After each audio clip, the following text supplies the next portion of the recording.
6 p.m. Pakistan Standard Time. Assalamu alaikum. This is Radio Pakistan. The news read by Hassan Gilani. First, the headlines. Prime Minister says political stability and economic charter are indispensable for national solidarity.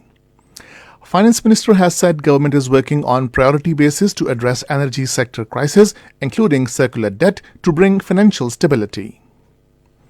Foreign Minister has called for ensuring early operationalization of the Loss and Damage Fund and its adequate resourcing. In Indian illegally occupied Jammu and Kashmir, the Jammu and Kashmir Democratic Freedom Party has expressed grave concern over worsening human rights situation in the territory.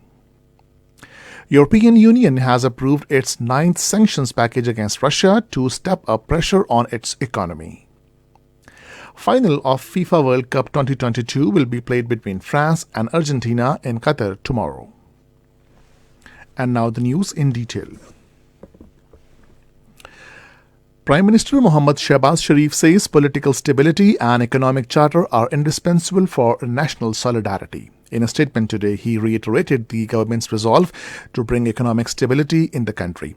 The Prime Minister said political stability is vital for economic prosperity and ridding the people of price hike. Shehbaz Sharif said the people who had laid landmines in the economic foundations of the country are out to do the same in political foundation of the country.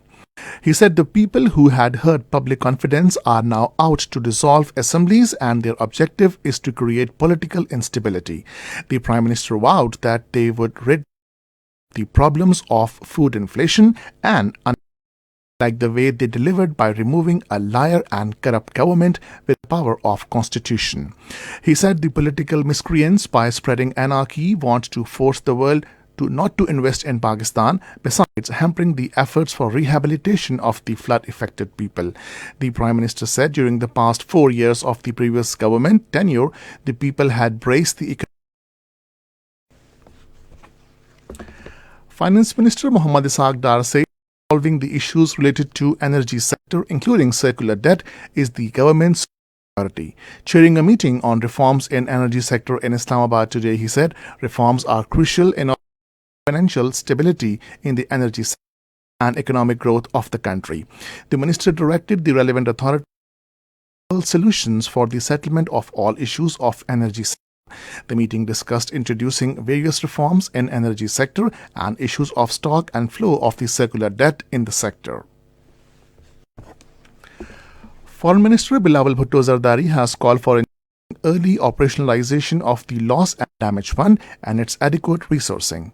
Addressing the concluding session of G77 Ministerial Conference in New York, he said, "We must mobilize massive investment in sustainable infrastructure."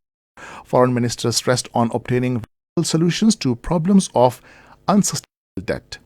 Bilawal Bhutto Zardari commended the Secretary General of the UN for proposing SDG stimulus, initiating Black Sea Grain Deal and calling for the reform in the international financial architecture.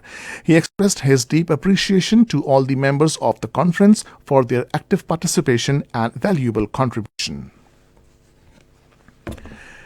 Minister Planning and Development Ahsan Iqbal has said the government is striving hard for the inclusion of Pakistan's economy in top 20 developing countries by 2030. Addressing the ceremony at Akhuwat College in Kasur today, he said Pakistan has become center of attraction because of China-Pakistan Economic Corridor and countries across the globe want to invest in CPEC projects. He said we have to avoid politics of confrontation to continue the journey of progress and development.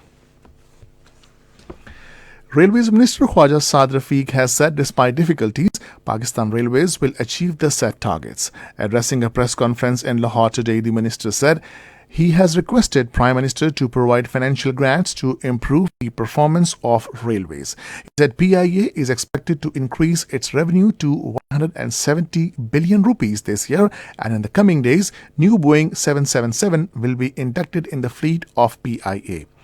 Khwaja Saad Rafiq categorically rejected the rumors about the sale of PIA-owned Roosevelt Hotel in New York. He said the future of the hotel will be decided next year by the new government. He said a financial advisor should be hired to explore all possibilities for joint ventures to develop the hotel as recommended by the previous government. This is Radio Pakistan. Foreign Office, rejecting the statement of the Indian Ministry of External Affairs, has said that the masterminds of the Gujarat massacre had escaped justice and now hold key government positions in India. Responding to media queries regarding yesterday's statement by Indian Ministry of External Affairs today, Foreign Office spokesperson Mumtaz Zahra Baloch in a statement said today, MEE statement is a reflection of India's growing frustration over its failure maligning and isolating Pakistan. He said after being unable to prevent Pakistan's exit from FATF playlist in October and international recognition of Pakistan's counter-terrorism efforts, India is desperately using international platforms to advance its agenda to defame and target Pakistan. The person said with its statement, Indian government has tried to hide behind subterfuge and cannot to conceal the realities of 2002 Gujarat massacre. The spokesperson said, "We are confident that the international community would look through this facade and the dream of RSS BJP to turn South Asia in its own image will remain unrealized." In Indian illegally occupied Jammu and Kashmir, the Jammu and Kashmir Democratic Freedom Party, headed by incarcerated senior APIC leader Shabir Ahmad Shah, has expressed grave concern over the worsening human rights situation in the territory.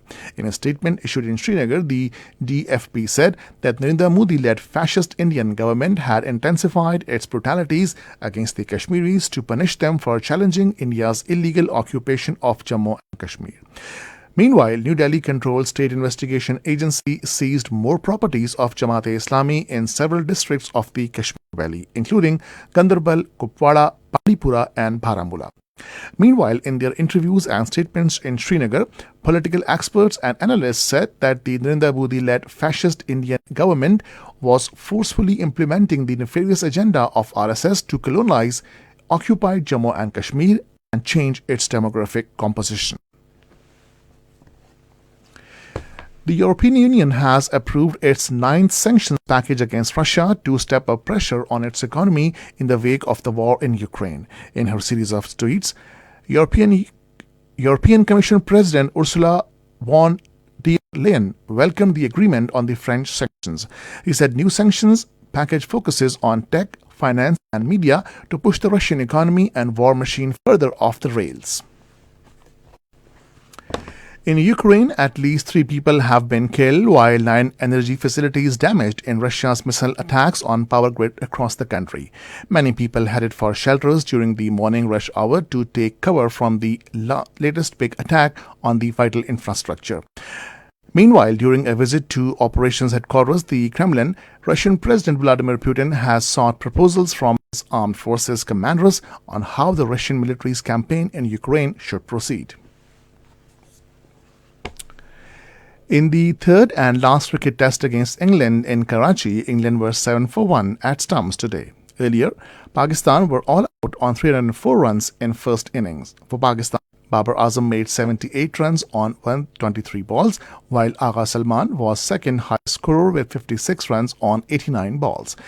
England is leading the series 2-0.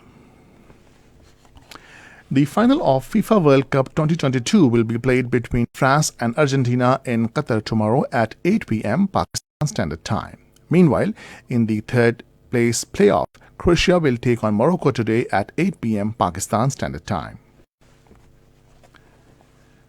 And finally, the weather. Cold and dry weather is expected in most parts of the country, while very cold in northern areas and North Balochistan during the next 12 hours. Foggy conditions are likely to persist over plain areas of Punjab and Upper Sindh during the night and morning hours. Frost is also likely to occur at isolated places in Potoha region during the morning hours. And now the headlines once again. Prime Minister says political stability and economic charter are indispensable for national security. Finance Minister has said government is working on priority basis to address the energy sector issues, including circular debt, to bring financial stability.